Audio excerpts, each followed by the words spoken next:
Welcome back to another episode of 40 Facts about the 40k universe. I am your host Gersh1 and you are watching One Mind Syndicate. Today we speak about another battle, a great battle that happened after the Horus Heresy between the traitor legions. So let's get into 40 facts about the Slave Wars.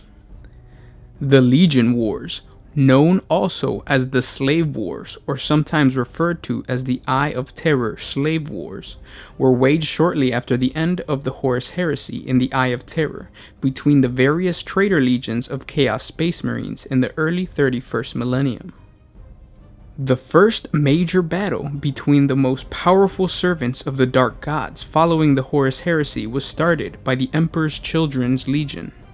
As the supply of slaves that the Third Legion had acquired during the Horus Heresy was exhausted, the Emperor's children began to assault the positions of other traitor legions within the Eye of Terror, plundering their own slave stocks for use in satisfying their perverse, hedonistic whims.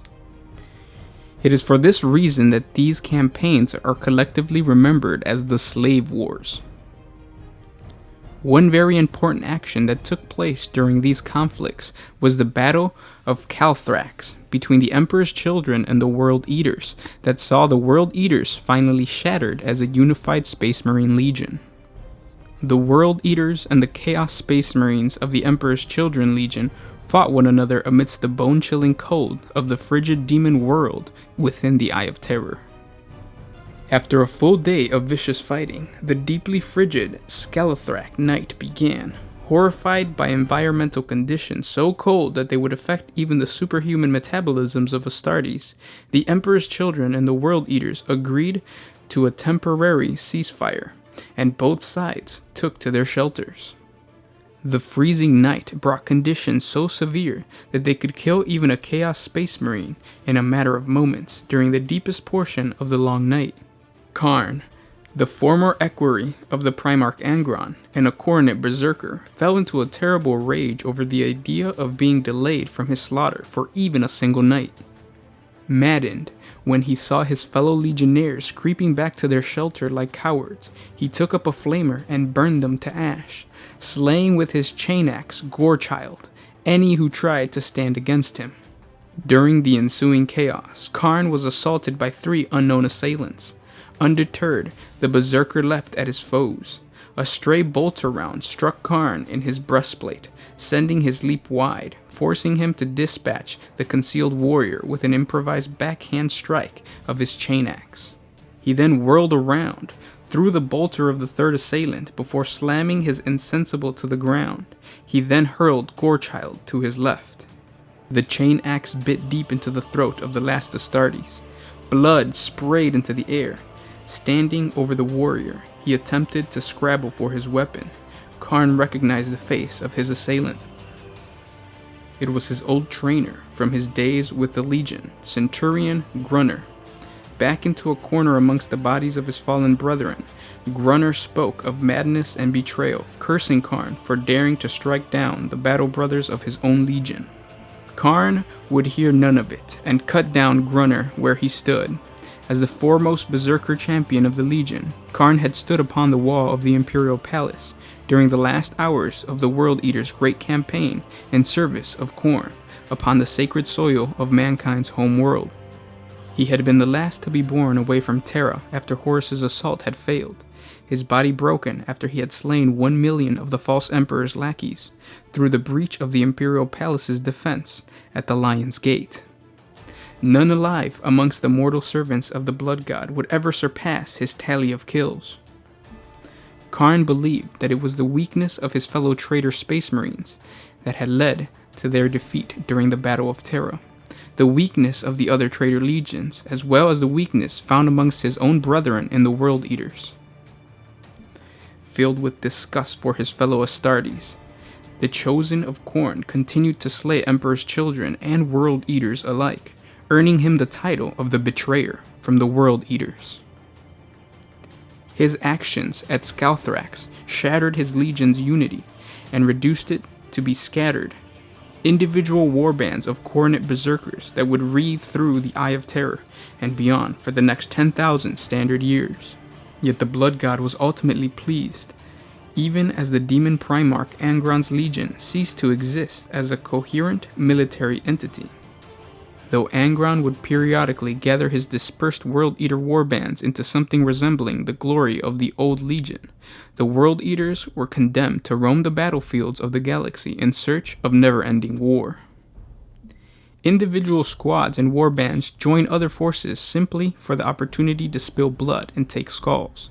Many World Eaters to this day still bear a burning hatred of Karn for this action, while others more devoted to the eightfold path of Khorne grudgingly admire his single-minded devotion to blood and slaughter.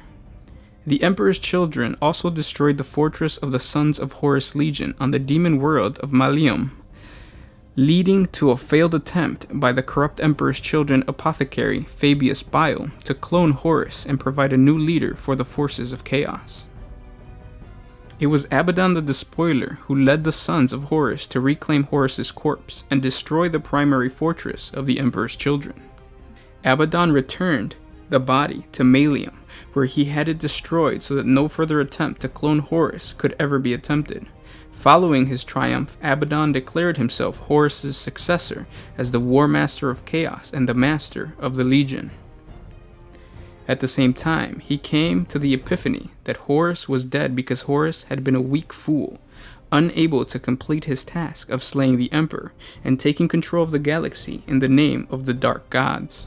He had the Sons of Horus repaint their armor black, the color of mourning and of vengeance, and to cast off the Legion's former symbols of the Sons of Horus. From then on, they became known as the Black Legion. The Black Legion then abandoned the ruins of the Sons of Horus fortress and left Malium behind, choosing to become a fleet-based legion with scattered holdings all across the Eye of Terror. Though long, terrible, and bloody, in the end, the dwindling Emperor's Children Legion faced their inevitable defeat at the hands of their fellow traitor legions. The Emperor's children, like the World Eaters before them, were finally shattered as an organized Space Marine Legion and broke up into hundreds of separated and often opposed Chaos Space Marine warbands. It is said by the adversaries of those who serve Slaanesh that during the Slave Wars, the demon Primarch Fulgrim was himself killed by Abaddon and the Black Legion, but the Emperor's children counter that he was given lordship by Slaanesh over an unknown demon world of unending pleasure, its location unknown even to many of their own ranks.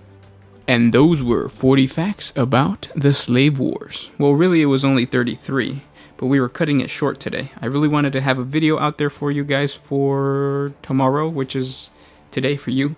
So we really pushed through and got this video out, even though it's less than 40 facts. But I hope you guys enjoyed. Please comment down below and let me know of any other battle that you would like to hear on this channel. Subscribe to the channel to hear that awesome battle. And if you're already a subscriber, thank you for liking, commenting, and sharing. You're awesome. I'll catch you in the next one. This was Gersh1 with One Mind Syndicate, signing out.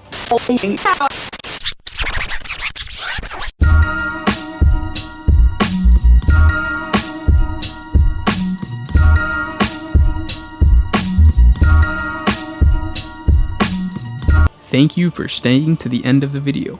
You are one of very few. Now I don't know what to call this little small segment at the end of every video, maybe the fighting pits. Please comment down below and tell me what we could call this. But either way, I have a question for you guys, and I need you guys to answer it down in the comments below. Who do you think would win in a fight? A Chaos Space Marine or a Spartan from the Halo series? Can't wait to hear what you guys have to say, and the winner will actually be announced in a video at the end of the week, probably either Saturday or Sunday. I'm going to put together all of these small little fighting pits results, and I will put out a video at the end of the week, so please stay tuned for that, because your comment may be in that video. Comment down below, and I'll catch you guys in the next one.